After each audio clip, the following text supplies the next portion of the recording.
Hey y'all, this is Ralph Santala, and you're listening to the MHOG podcast. Crank it up.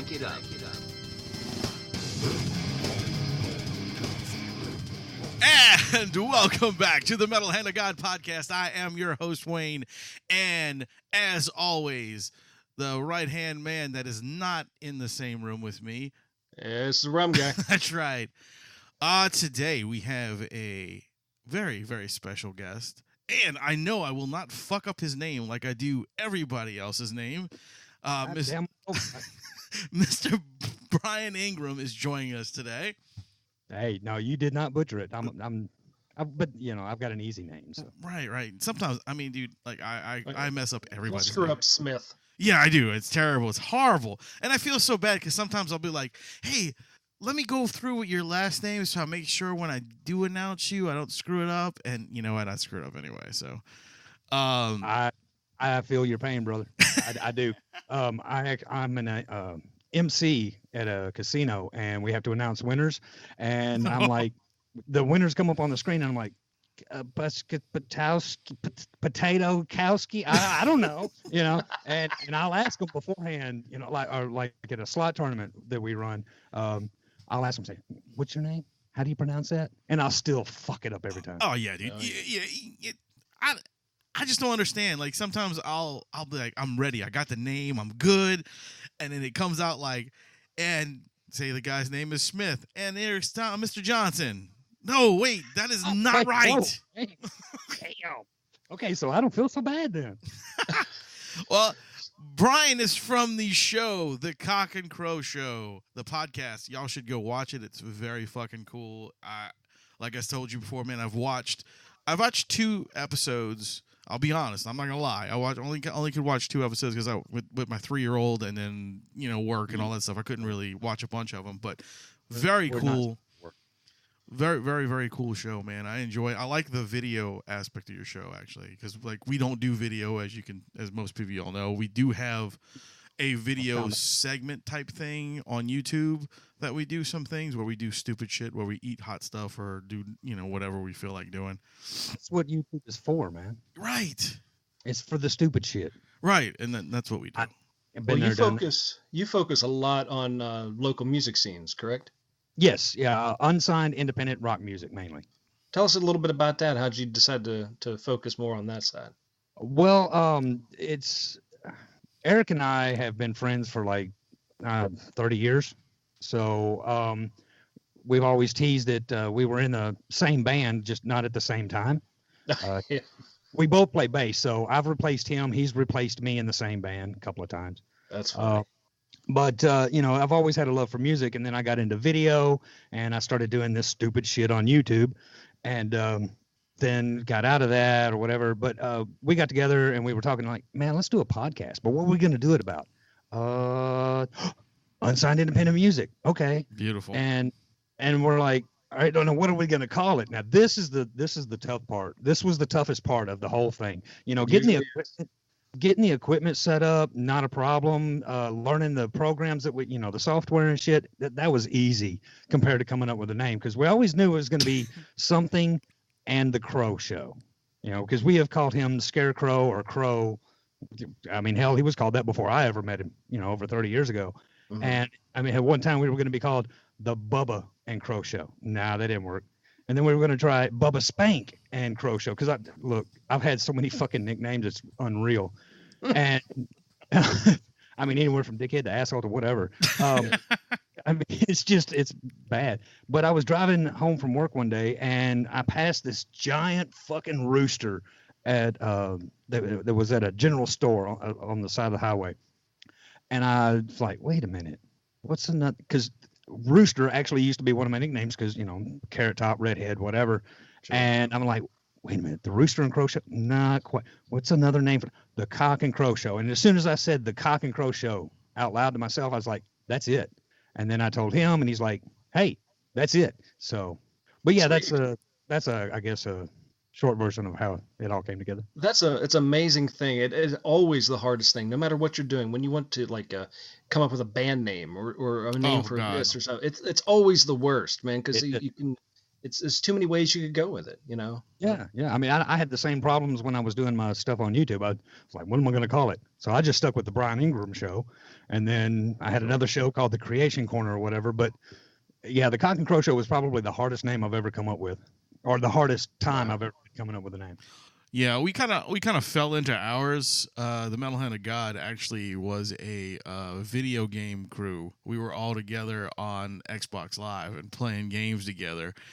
And one of our other friends, who is no longer on the show, he actually retired once we reached 500. He decided he had enough shows behind his belt because he was doing other podcasts as well. He does a lot of stuff, and plus he's got a lot of irons in the fires other places. Right. So he was like, I gotta retire. I said, no problem.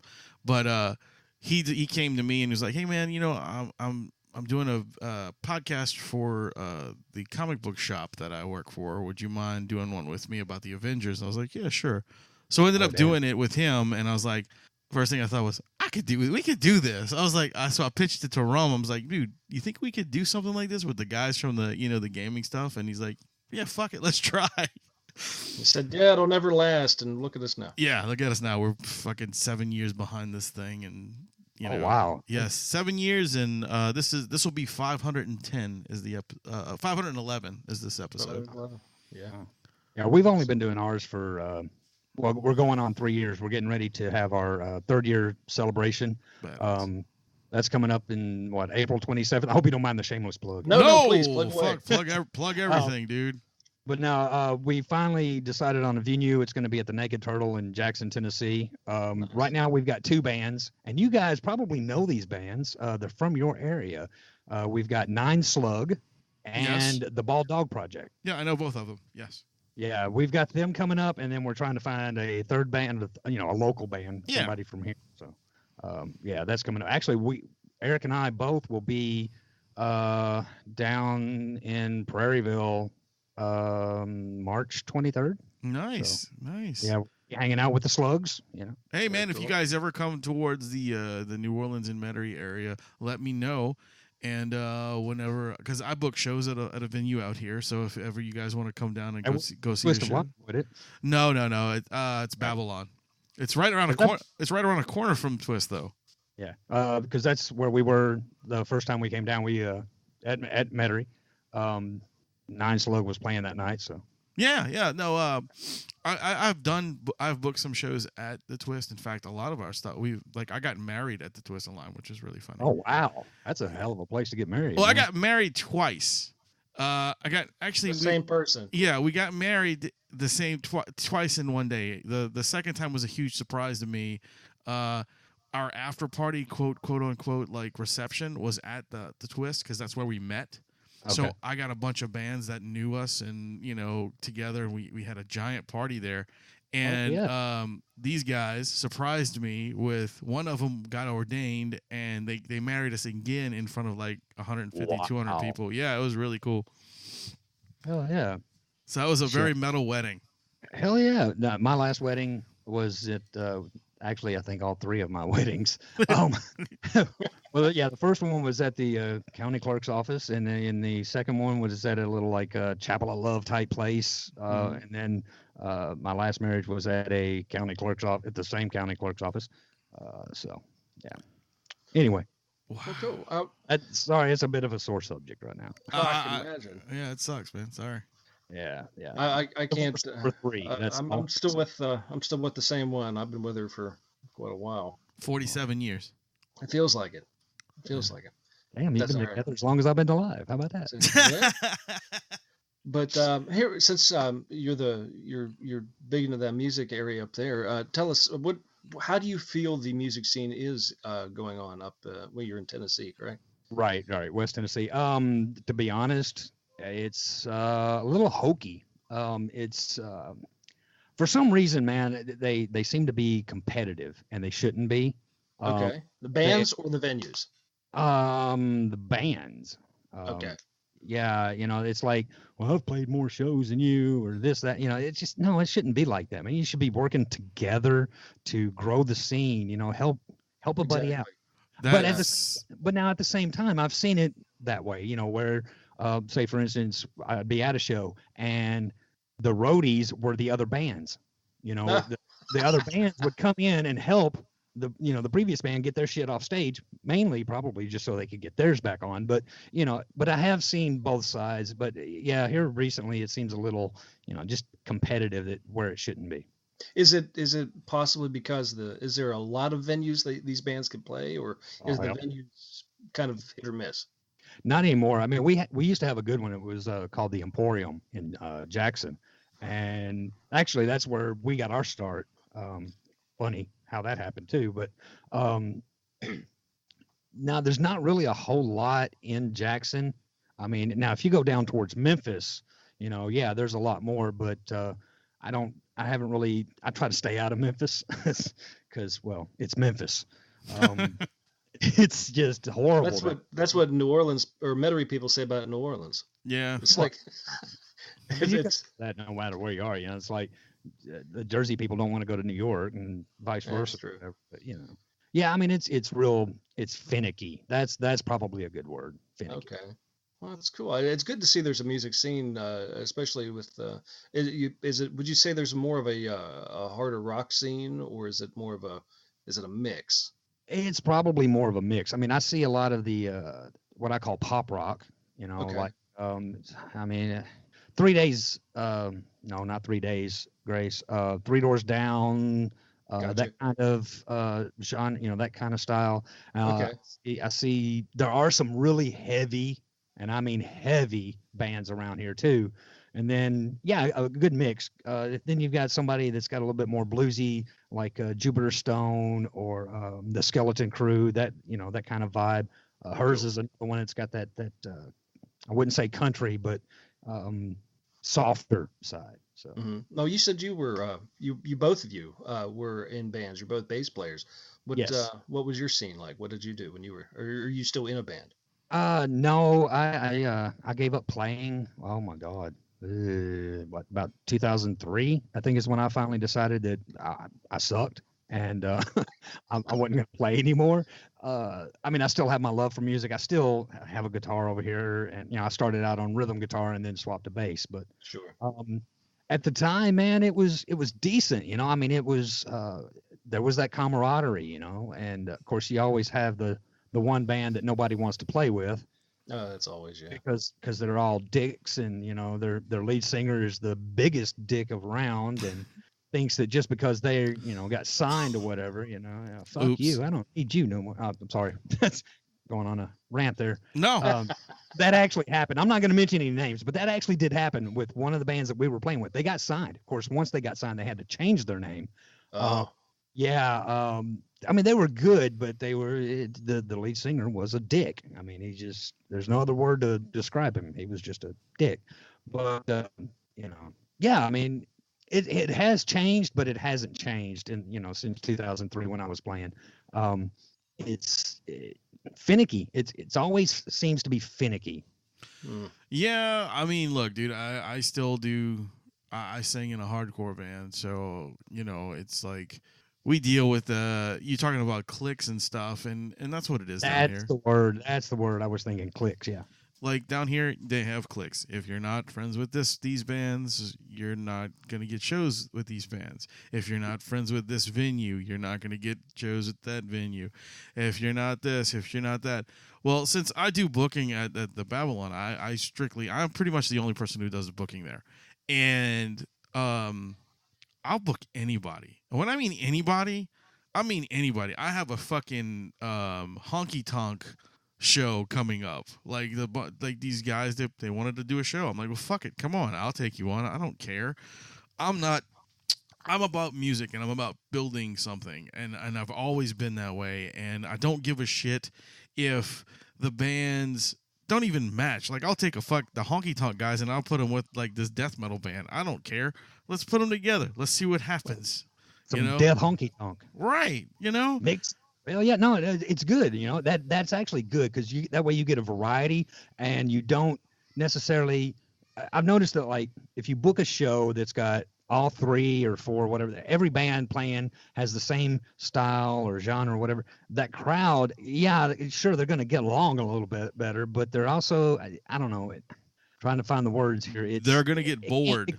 Exactly, because it's the same thing. But now if you throw a little variety in there, they won't be as bored. Right, and that's what I tend to do with all my shows. Like I like to have kind of the same genre on some of them, especially if it's like the really heavy guys. Like I'm like, okay, I can maybe string along maybe like one rock band with this death metal band and kind of be okay, but you can't really like throw an acoustic act opening up for a death metal band because it doesn't work.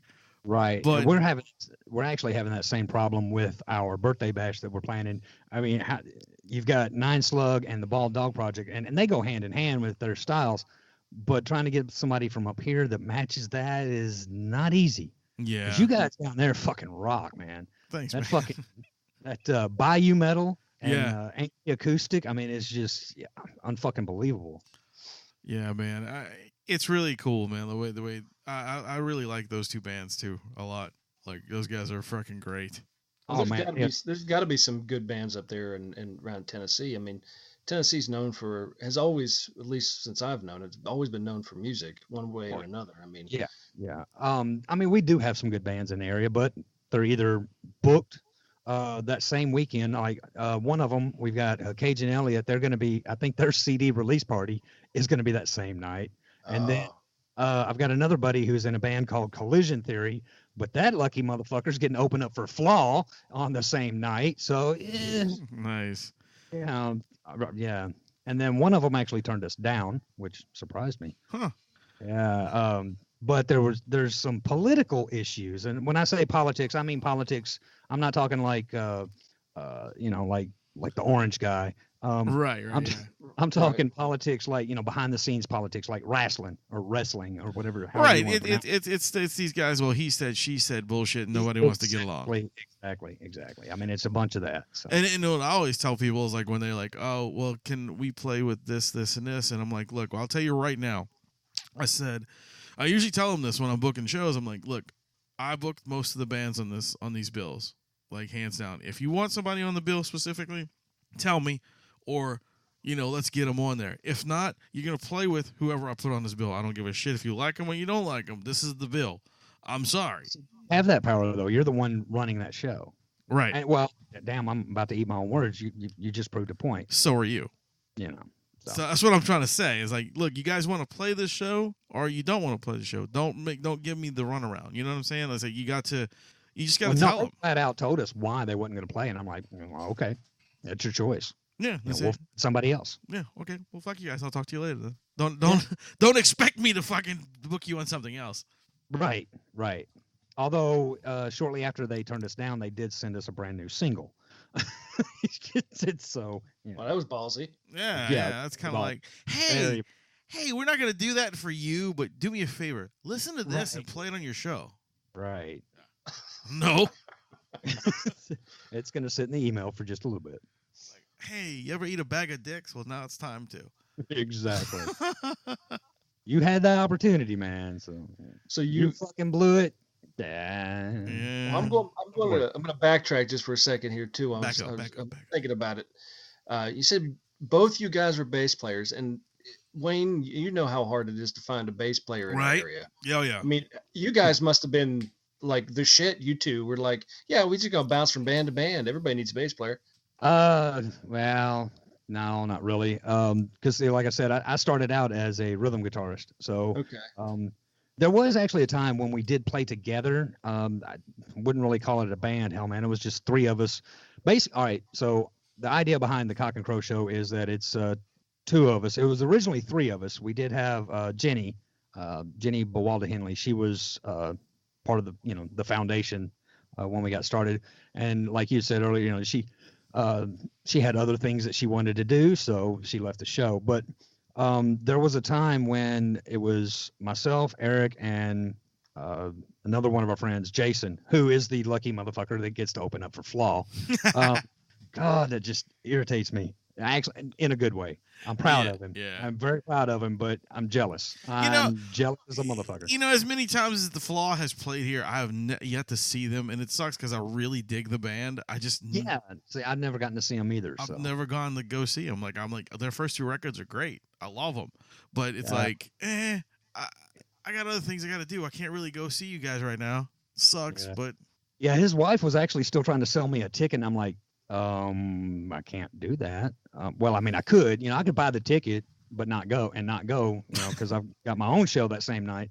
But it's, it's just, But yeah, no, I was, the CocK and Crow show is basically just two of us just sitting around shooting the shit and drinking. I mean, fuck, dude, I have gotten so fucking wasted on this show.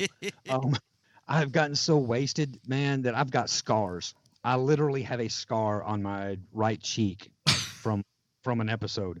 But we used to actually do this exact same thing in this fucking 1-bedroom apartment. And this was before the internet really took off and before, you had YouTube. I mean, this is like back in the 90s. Right. Wow. Early 90s. We're talking like 1, 2, and 3 90s. No, wait, I got out of the Navy in 93. Okay. So it was like mid 90s. There we go. 93, 4, and 5, that area. And I mean, yeah. So that was about the only time we ever really played together and didn't really get a full band going until later on, about 95, 96, somewhere in there.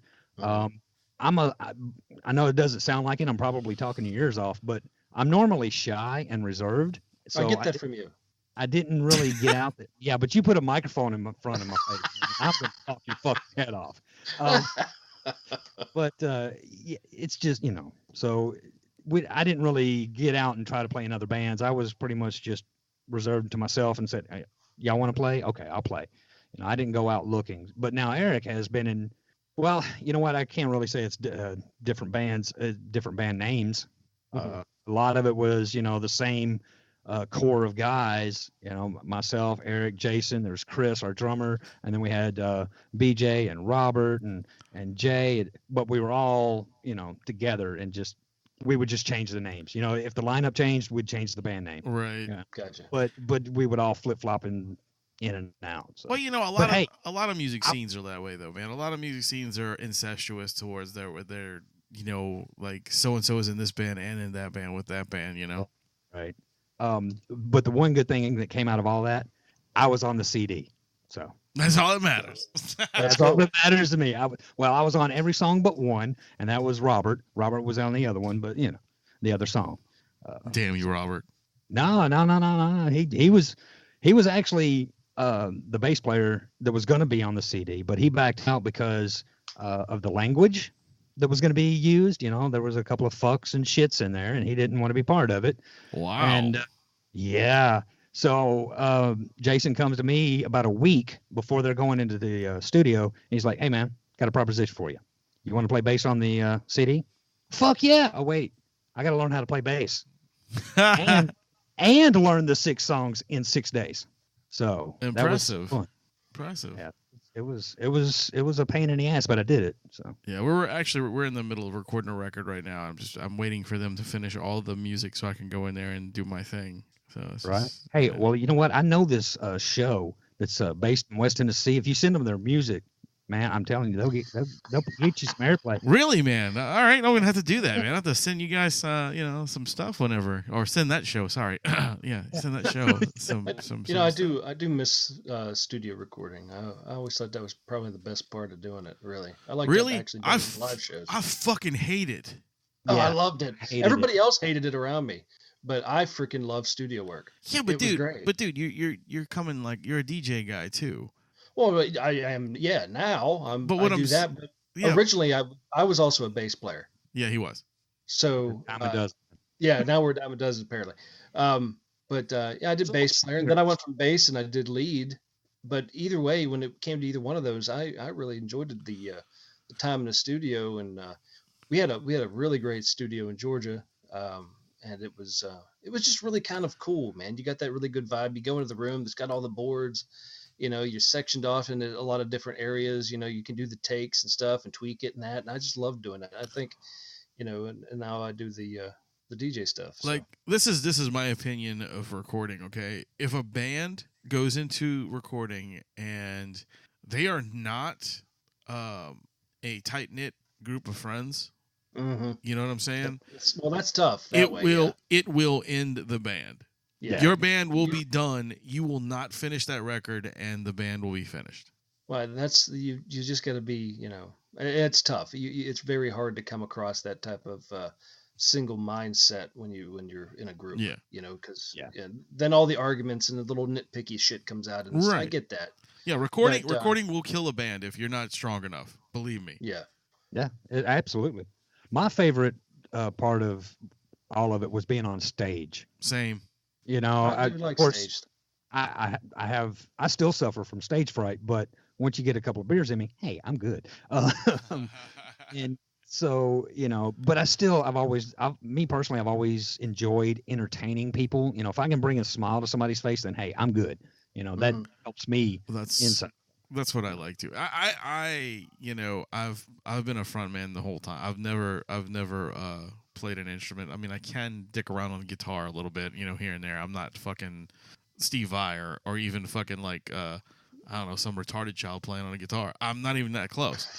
But See, I suck too. That's why I quit playing. but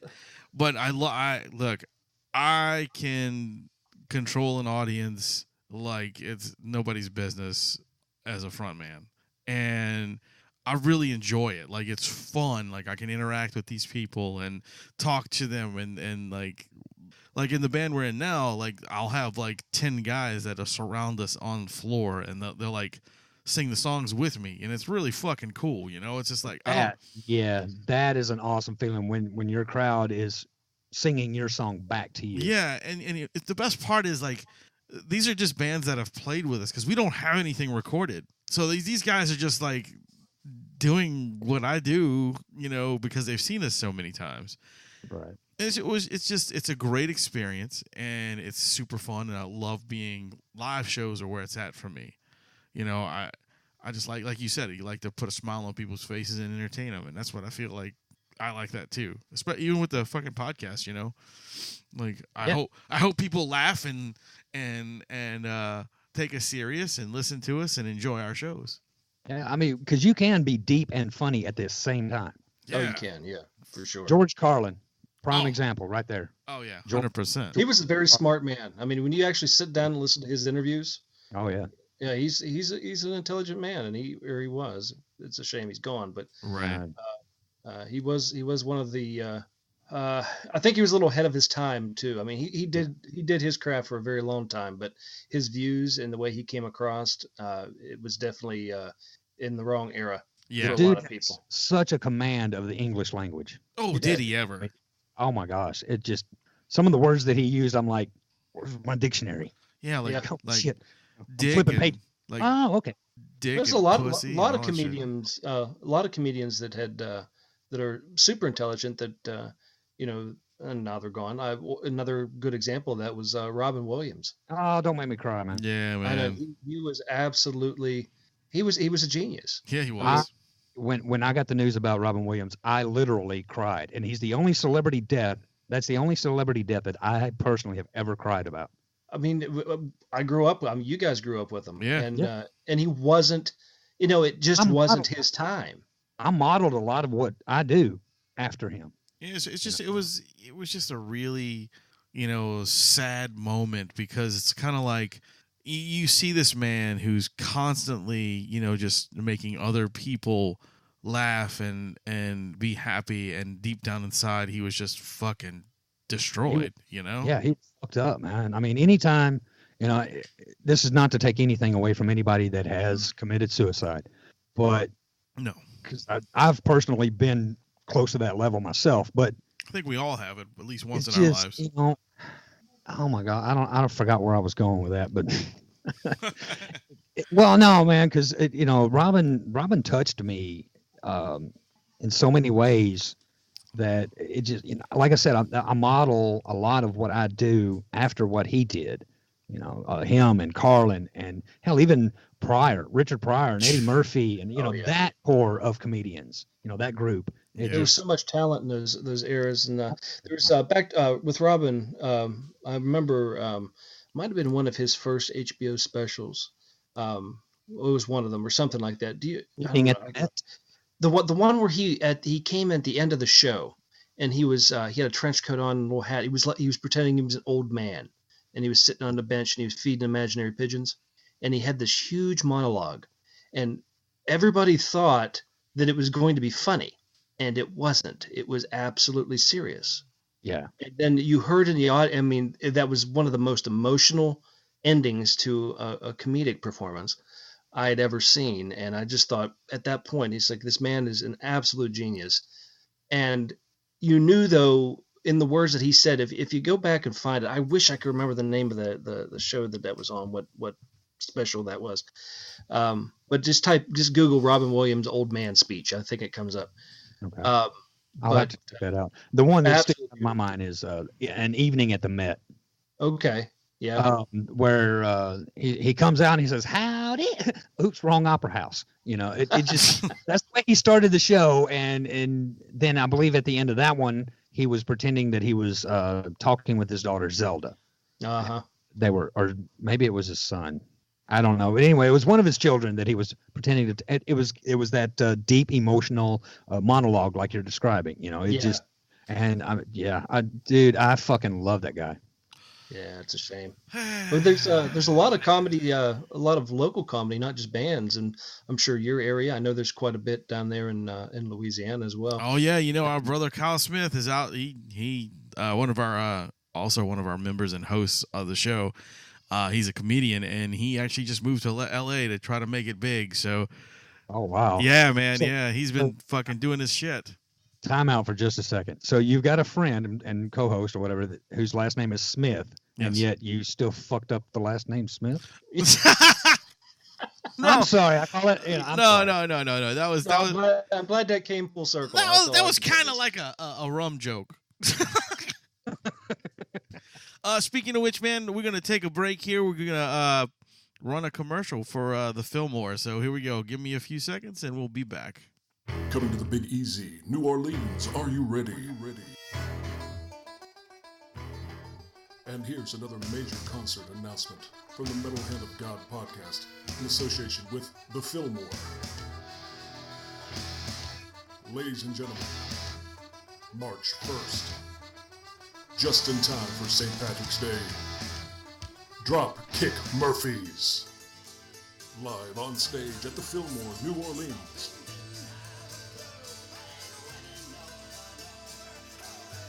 That's right, Dropkick Murphys, March 1st. Get your tickets now before this concert sells out. They always do.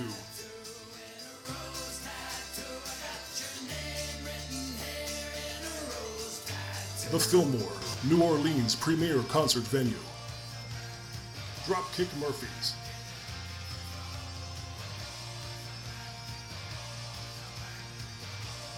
One of the best shows you will see this year. You heard it here first from the Metal Hand of God in association with the Fillmore, New Orleans. Another great show from the Fillmore. Get your tickets at livenation.com.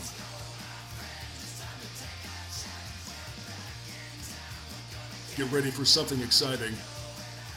If you've never seen Dropkick Murphys before, now is your chance. Get your tickets at livenation.com.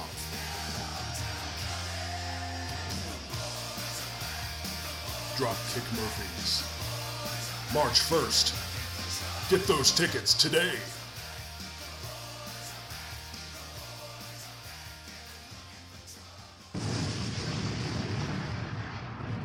All right, so yeah, that's our Fillmore ad. So that's the concert is. When is that concert, Rum? You have all the information in front of you. You always do. Well, I'll tell you what, I should have it in front of me, but I don't. But if you are listening to this, you need to go check out the website. Yes. All the concert information is on there. Just click on the picture of the concert. It'll take you right there to the Live Nation ticket, and you can check out all the prices. Yep, you can buy your tickets off of. You go straight to our website and buy all their tickets, buy everything you want, whatever you want from there. And I was going to say something, but now I fucking don't remember what I was going to say. That's called Alzheimer's, my friend. I know. Yeah. I'll think of it.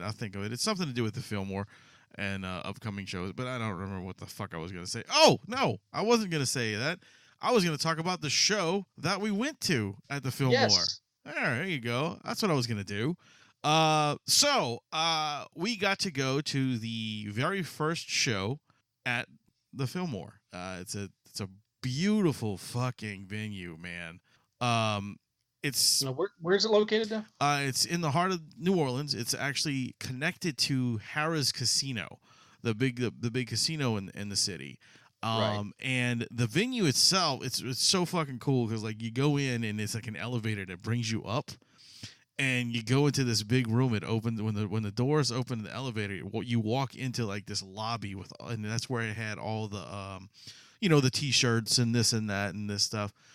And the bathrooms and whatnot. There's like special little bars and all kind of shit in this room. And then when you walk through, you make a right, and then that's where the damn auditorium is. Now when I mean auditorium, it holds I'd say it holds anywhere between 1,500 to 2,000 people. So it's huge. That's a big venue. Yeah, it's a fucking massive place. So it was very cool. We got to go in. The staff was awesome. Like they were just like, "What can we get for you?" And all this kind of shit. So it was very cool. And also, I went with myself, my wife, and we brought my son.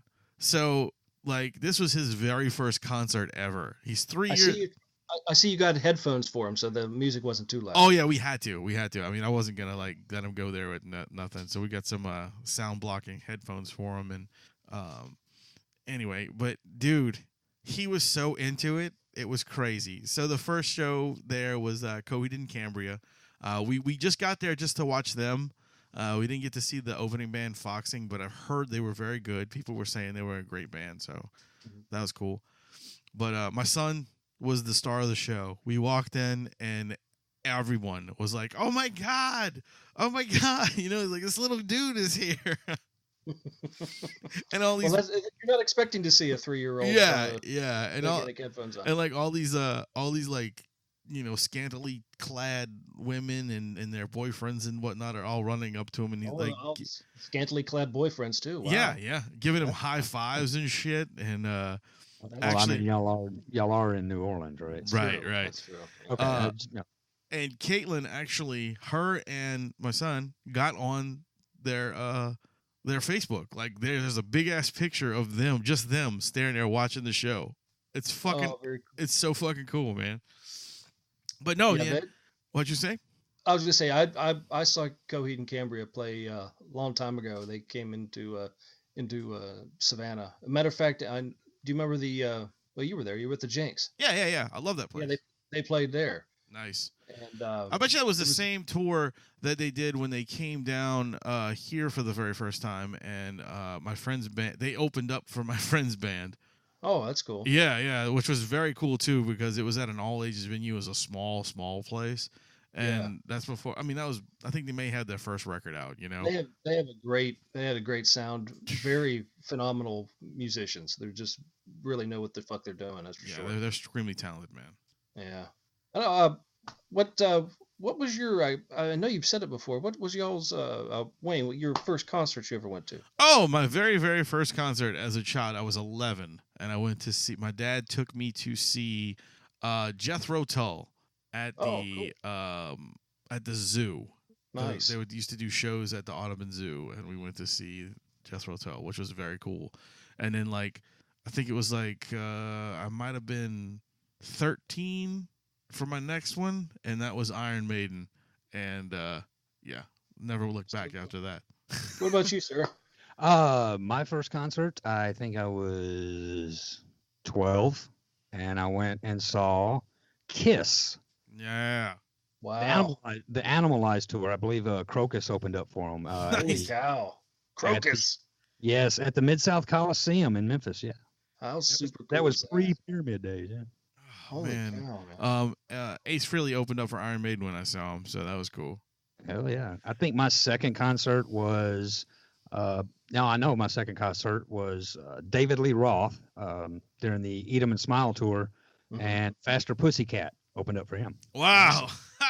Yeah. God, I don't remember my first concert. I've been to so many. Really? You don't remember your first? How do you not remember your first, dude? I saw so many freaking weird.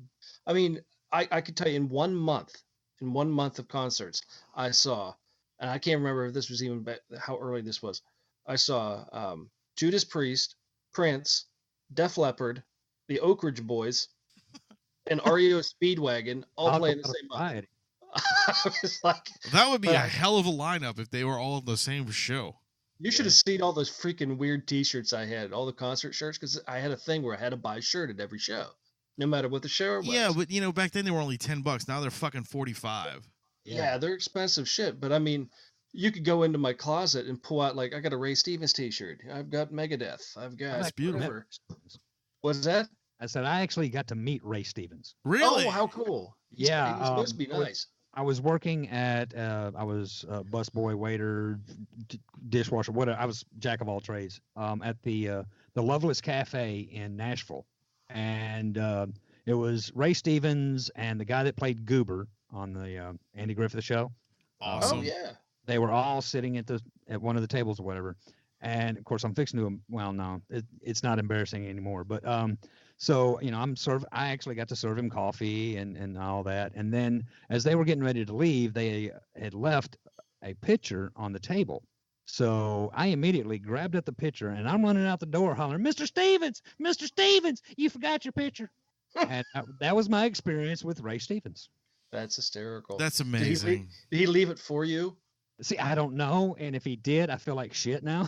It's like instead of leaving you a tip, they just left a picture. Oh my god, dude! I got some great tips there though. One of them actually was like, it ended up being like worth $80 or $60. I can't remember. It was a little bit of cash and about a 12-pack of Budweiser.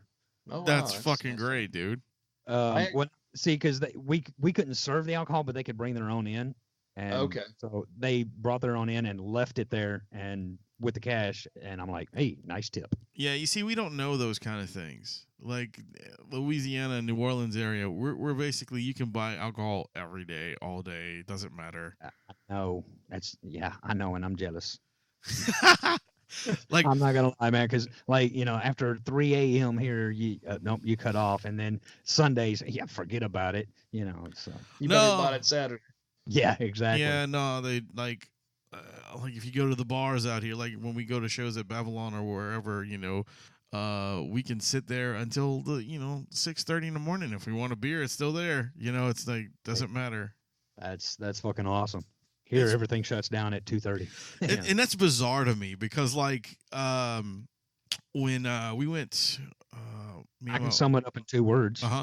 Bible Belt. Oh yeah, for sure. Actually, I'm in the buckle of the Bible Belt, but when me and my wife went to Alabama, we were kind of like, oh yeah, let's go. It was kind of late. We got there about 10 o'clock, so we went and got something to eat, and then we're like, let's go look around at some places. There was not a fucking thing open, nothing. We're like, what the fuck? Why is everybody closed? And we're like, oh, we're not home. When I grew up in Pennsylvania, they had a thing. The bars they closed at 2:30. But if you were in there, they can't do this anymore, or at least legally they can't do it anymore. We would sit there, and it didn't matter where we were, all these bars, they would lock you in. They'd lock the doors and turn the lights down. And then the police would go up and down the roads, and then they'd knock on all the doors, making sure everybody was, everything was closed up, because they could reopen at 4. So if you're going to be in there from 2:30, you weren't getting back out until 4. Damn. So you better know you're staying and spending some money. Right. That's actually a good way to cut down on driving too. Yeah. You cut down. And then those local bars always served breakfast. Oh, nice. So we would go for the what we call the drinking brunch, and we go in and we go late. We get to our last stop because we're young, stupid, and decide we're just going to spend all weekend drinking. And we get there late, maybe 10:30, 11 o'clock, and sit there and BS and having a good time. And at 2:30, that freaking everything shut off, and they'd make the big announcement, ring the bell, whatever their little system was that they did. And then they'd have one guy positioned by the front window, and the cops, they always made it a big deal because the cops knew, they're not stupid. They came through and they had their lights going, right? And then they'd have one guy walking down the sidewalk hitting doors with his nightstick. And as soon as your door was hit, you're good to go. Lights came back on, and the party continued. But you stayed there, and they always had. Sometimes they had them catered, but they always had like full breakfast buffets. Or sometimes if they had a restaurant attached, they just did it that way. But man, I miss those days. Man, it was so good. Well, I missed that. I wasn't even there. Yeah, You know, you're right. It did really cut down on drunken driving. You know, I would think, especially in those, at least in those hours. I mean, you're pretty still hammered at 4 a.m. So I mean, Well, yeah. but the cops already got your car tagged when you go out there, so you just know you just better be careful. But yeah, young and stupid, man. Yeah. Drinking way too much. Oh God, yeah. I remember some shit about being young and stupid. Yeah, especially with, So what it- happened? What happened? We got all older and responsible, and you guys got kids. And... Oh, sorry. Who you talking- What? Old, responsible? Yeah, old. Yeah, sure. No, fuck that. Well, you got to be. Hey, I got to give you some credit. You got to be a little responsible. You got a couple kids there, you know. Well, yeah, I've actually got I've got 2 grown kids and 5 grandkids too. So Wow, man. Congratulations. Man, you went through it, man. And you were in the They're all Navy too? girls, by the way. They're all girls. Except for one grandson. I've got one grandson. Wow. And I've got I've got 3 biological daughters and 4 granddaughters and a grandson, and then of course I've got a stepdaughter and an adopted daughter. So Man, you just need to get a jar of Nugenics and leave it in the house so you have some extra testosterone sitting around. So what? Yeah, I know what. Text all to 445. No, I don't know. Man, that's a lot. And I was raised by my mother with 2 sisters. So Oh my God. Well, you Yeah. turned out okay, I guess. Yeah, you flung some estrogen out of yourself. That's man, all right, man. swimming in the estrogen ocean over here. For real. Brave man. You said you were in the Navy too back in the day, huh? Yes. Sure. Yeah, I was. No. Well, no. Here's the thing. I'm not proud of my time in the Navy, but Okay. I'm proud that I served my country. Well, there you go. All right. That's all. I did some I won't stupid dig at it. Young and stupid. Okay.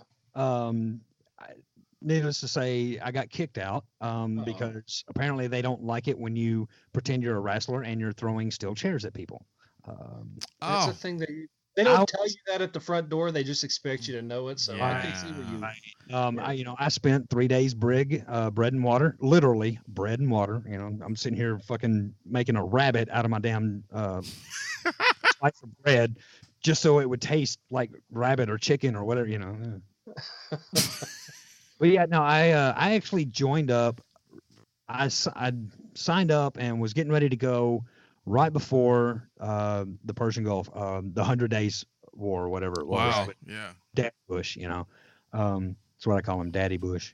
But I signed up. Daddy and- Bush and is I- gray.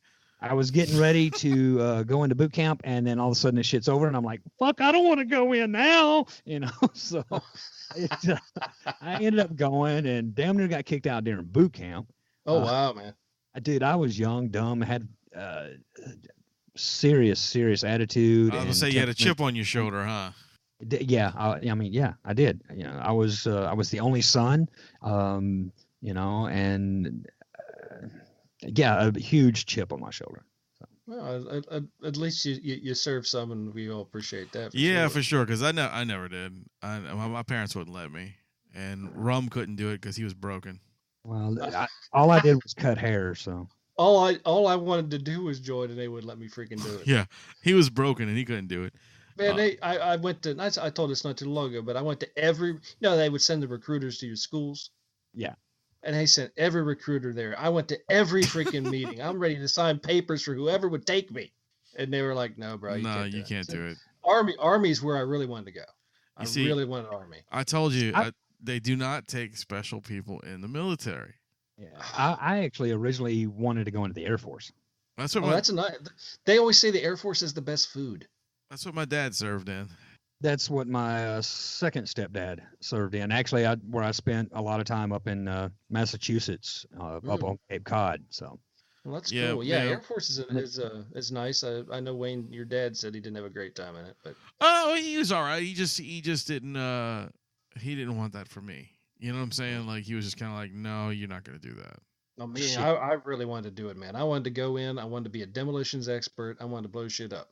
Yeah. And now you just do it. Blow shit up without. being in the Yeah. military. See, Okay. and you became an expert without them. I made here back to the band thing real quick. I made pyrotechnics one time for a band in high school. Yeah. I used The name of the flash. band was Great White. No, it was not a great one. But they wanted. He said, "Well, man, you know how to do all this stuff."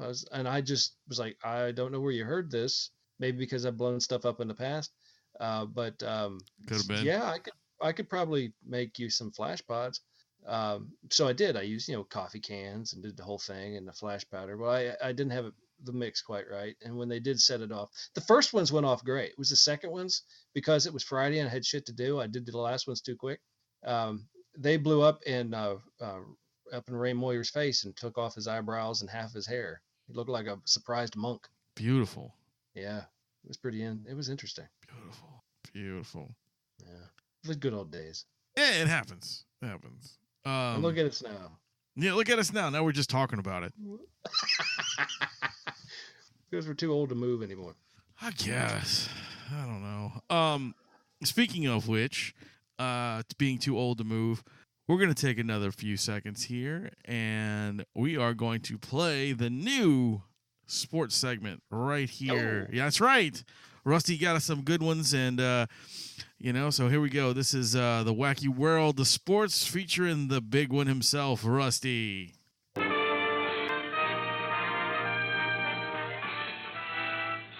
the globe to bring you the constant variety of sport, the thrill of victory, and the agony of defeat. Hi, everybody! Oh, false start. That's 7 points removed for Gryffindor. And a surprise finger in the Flippy 1, Flippy 2, Flippy 3, aerial spready, Flippy 4, descending spready, bouncing Jack in a box, spready, Sonya Blade high kick, roly-poly, Jackie Chan bullshit. Ladies and gentlemen, can I please have your attention? I've just been handed an urgent and horrifying news story. And I need all of you to stop what you're doing and listen. All right, grab your socks and hold your jocks. It's Sports Talk with the big man himself, Rusty. Yeah. Howdy, kids. It's your old buddy Big One back at you again today. And I found something very, very interesting that entertained the ever-loving shit out of me. So I figured I'd pop on and share it with you and the girls and let you get a good laugh out of it as well. Sit back, relax, and enjoy this tale from the wacky world of sports. Today I have for you an event in England. Once again, like I stated before, people in England must be really bored. I don't know how they keep coming up with this wacky shit. But you know what? Whatever. This is how they entertain themselves. I keep finding it on the internet. It entertains me. Nobody's hurt. Everything's good. Anyway. This event is called the Cooper's Hill Cheese Rolling. It was started as early as 1826 in England, and apparently it is named the Cooper's Hill Cheese Rolling because the name of the hill that they roll this cheese down is called Cooper's Hill. Go figure, they worked really hard on that fucking name, didn't they? Anywho, what they do is they get a gigantic 7 to 9 pound wheel of cheese and roll it down this damn hill. And then competitors race down the hill after the roll of cheese. And apparently the first person to cross the finish line wins the giant wheel of cheese. Now, this seems like some childish shit, but apparently it's big stuff over there in England. A lot of people get hurt doing this crap too. Let's see here. In 1993, it says 15 people were injured and 4 were seriously injured. And this is due to how steep this damn hill is. And the terrain, I guess the hill's got rocks and little holes and all kind of shit through it. And you're busting ass down this hill trying to catch this giant roll of cheese. You ain't paying attention where you're going. Boom, you step in a hole, you blow a fucking knee out, you twist an ankle, whatever. And I don't know if any of you folks ever tried to run downhill at full speed, but when you run downhill at full speed, you generally tend to pick up a little bit more momentum than your body can handle, and you're going to end up falling head over feet, forward face down on this damn hill, and I don't know if you folks know how gravity works, but if you fall on your face on a hill, you're not just going to stop. You're going to start rolling down the hill, rolling over with your body, flipping back and forth and back and forth. And you hit a big ass rock, bam, that's going to fuck you up pretty good. Let's see here. It says in recent years, the cheese wheel has been replaced with a foam replica of the giant cheese wheel due to safety issues. So I guess people get rolled over by the big block of cheese? I don't know. That sounds like a hell of a way to go. I mean, you got to be pretty damn fast because apparently they give this giant wheel of cheese a head start. You got to be pretty goddamn fast to run down this wheel of cheese and get in front of it. And then when you get in front of it, you fall. The cheese isn't going to get out of your way. That son of a bitch is going right over the top of you. That's probably going to hurt. 7 to 9 pounds of cheese coming downhill at a pretty good clip. You fall on your fucking face, and once you're finished tumble setting down this damn hill, you sit up, and all of a sudden, bam, you're JFK'd in the back of the head with a giant wheel of cheese. That's going to hurt. That's going to fuck you up pretty good. Okay, it says, even if you win with the giant replica wheel of cheese, you still get the giant wheel of cheese, so that's good. So if you run down there and you win, they don't give you the fake wheel of cheese. They give you a real wheel of cheese. So, you know, the incentive to win is still there. But maybe you won't get hurt. You get hit in the back of the head with a foam. It's like getting shot with a Nerf gun. It doesn't really hurt that bad. Unless you get shot in the nuts with a Nerf gun. That still hurts. These English, boy, I'm going to tell you what. There's just not a whole lot to do on that side of the pond there, folks. I mean, they're chasing wheels of cheese downhill. I don't get it. I don't understand it. But hey, that's what they like to do. All the power to them. I mean, it's entertaining for me to read this shit. So I might have to take a trip over to England one time and watch some of this crazy shit I've been talking to you folks about. That way I have a first person view of it. That would make the Wacky World of Sports report a little more entertaining. Yeah. Cheese rolling. Giant roll of cheese. That shit's happening. Just remember that next time you go to the grocery store and you see one of them big ass wheels of cheese sitting out by the cheese display. Just look at it and go, you know what? I can go to England and win one of them. I just got to start training. The harder I train, the better off I'm going to be. And I can win that roll of cheese. Just some crazy shit, folks. I don't know what to tell you. Cheese rolling. Well, all right, folks. That's all I got for you. I hope you enjoyed listening to me talk to you about this as much as I enjoyed reading about it. Yeah, that's all I got. Rolling cheese. All right, folks. Hope you enjoy the rest of your day. I hope you enjoyed the show, and I'll talk to you guys next time. Bye now. That's 7 points removed for Gryffindor. And a surprise finger in the... Flippy 1, Flippy 2, Flippy 3, aerial spready, Flippy 4, descending spready, bouncing Jack in a box spready, Sonya Blade high kick, roly poly, Jackie Chan bullshit. Ladies and gentlemen, can I please have your attention?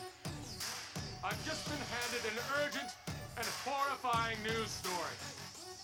And I need all of you. So, I really hope you guys learned something from that sports segment right there, because I didn't. He does a great job. He does. He really does. He's really putting a lot of effort into this, and I'm proud of him because, I think it's great. I think they're hysterical. He doesn't put a lot of effort into anything else. Oh, fucker. Man. But what else do you do, man? Are you there in Tennessee? You've got your show. You've got the birthday thing coming up, the big birthday bash. Yeah, I'm also a marketing coordinator for Lady Luck Casino, which is in Caruthersville, Missouri. Awesome. Oh, cool.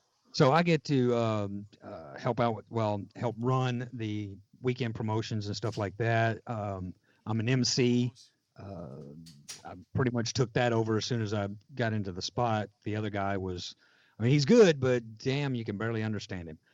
And so they gave me the microphone, and actually it was kind of funny. My first night there, he's like, "Hey, let's test the new guy, and here, have the microphone." Yeah, you fucked up, buddy. You fucked up. So it's been my microphone ever since.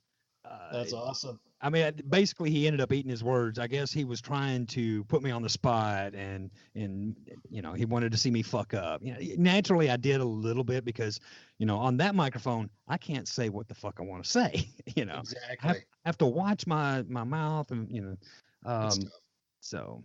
Well, that's cool, man. That's a lot you got going on. Well, I'm also in school for media communications certificate, and what? Yeah, and believe it or not, I still dabble in film. I do some short films, and I've actually shot a music video for one of our local bands up here too. So. Oh, really cool. That's fucking cool, dude. Jack of all trades, master of none. Hey, man, you need to send us some of those shorts. I'd love to see them.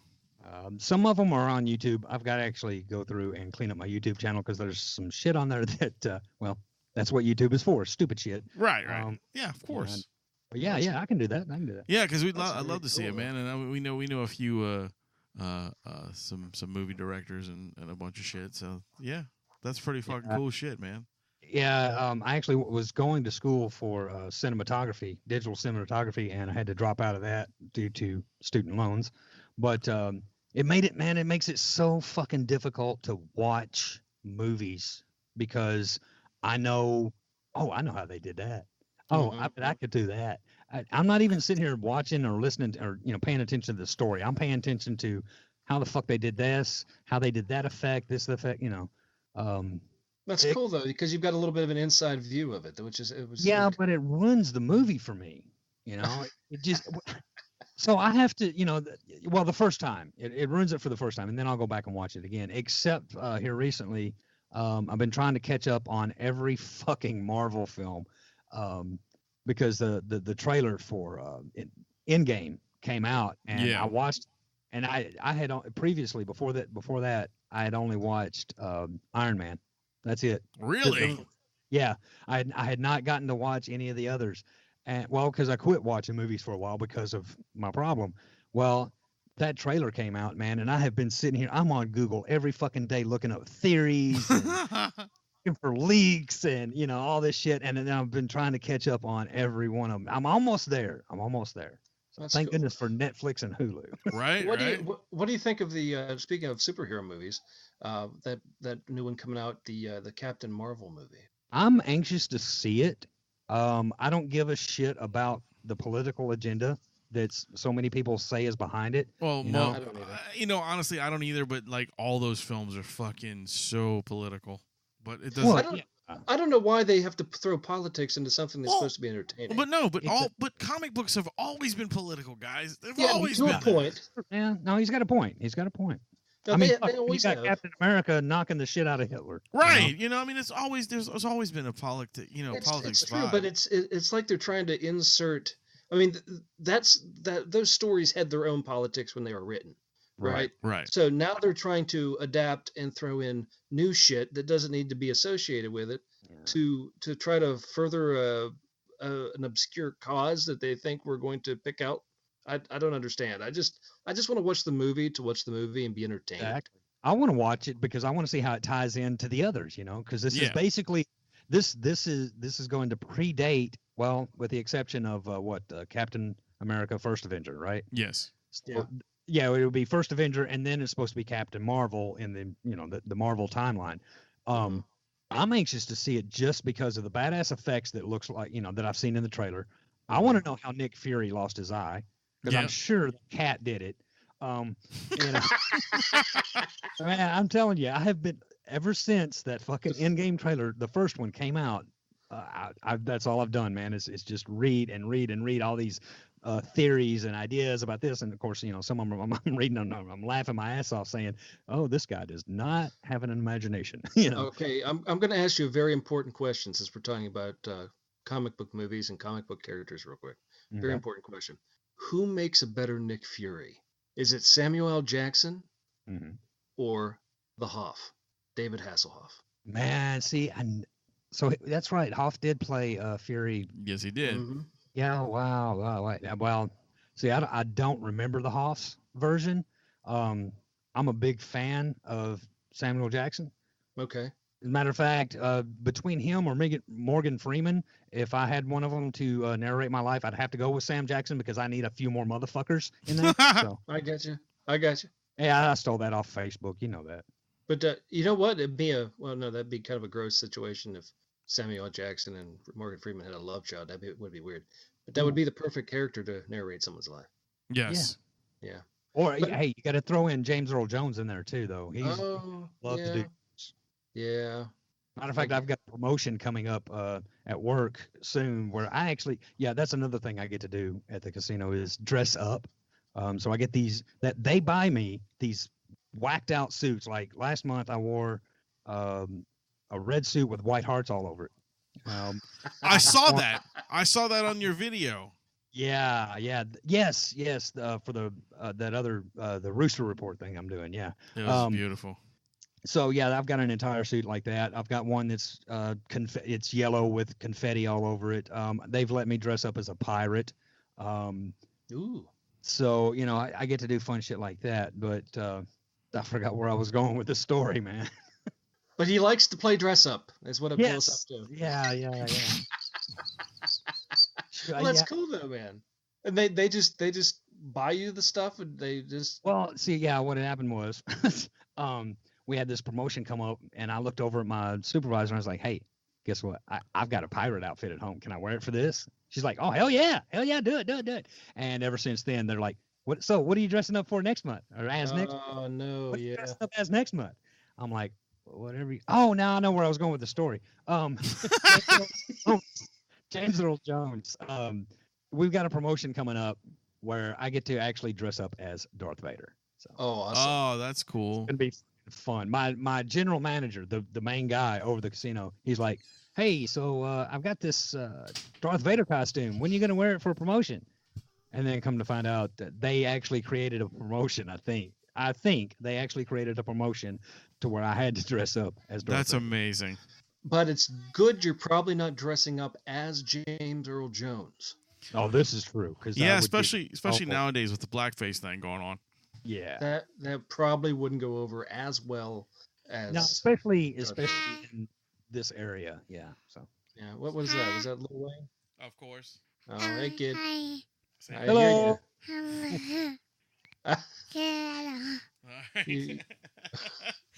He's eating my microphone. So anyway, look, man, we're getting to that point where I gotta cut the show and end. But it was fucking incredible having you on, dude. It was so much fun, dude. You guys have to do it again. You got to come back on, man. You have to. Oh, absolutely, man. Whenever you'll have me. Next time I'll try not to talk so much. No, you did fine. That's the whole point of having you. Oh, well, okay. All right. So we don't have to talk as much. Oh, got it. I got to remember that. See, that's actually why I let Eric do all the talking on the show, so I don't have to talk. There you go. Well, I think it's guys, like you said, I think it's great you came on, and please remind everybody about your show and the events you have coming up. All right, so coming up in March 23rd, we're gonna actually be back in the Prairieville, Louisiana area with hanging out with Nine Slug for their, I believe they call it the Slug Fest or Slug Ball, something like that. That's not gonna be any show related. That's just us coming down there and hanging the fuck out and having a good time. Coming up on April 27th, we're having our 3rd year anniversary, the CocK and Crow Show. We've been doing it for 3 years, and we're like, hey, let's do a show. So right now we've got the venue, which is going to be at the Naked Turtle here in Jackson, Tennessee. Right now we've got Nine Slug and Bald Dog Project, both from Southern Louisiana, and then we're trying to book one more band. But you know, the CocK and Crow Show, we go live every Tuesday night on Facebook. So yeah, around 7:05-ish Central Standard Time. Cool. Very cool. Well, once again, thank you so much, man. Yeah, for coming dude, on. it was fun to have you on, man. And like I said, you're always welcome on this show, man. Anytime you want to, if there's anything you want to promote or anything you want to do, hit me up and we'll get you on here. Absolutely, man. I greatly appreciate it, man. I've enjoyed it. Awesome. All right. Anyway, thanks for joining us, Brian. It was really fun to have you, man. And I've had a great time, man. As always, I was your host, Wayne. I'm the Rum Guy. And remember, ladies and gentlemen, boys and girls, to keep it metal! Yeah!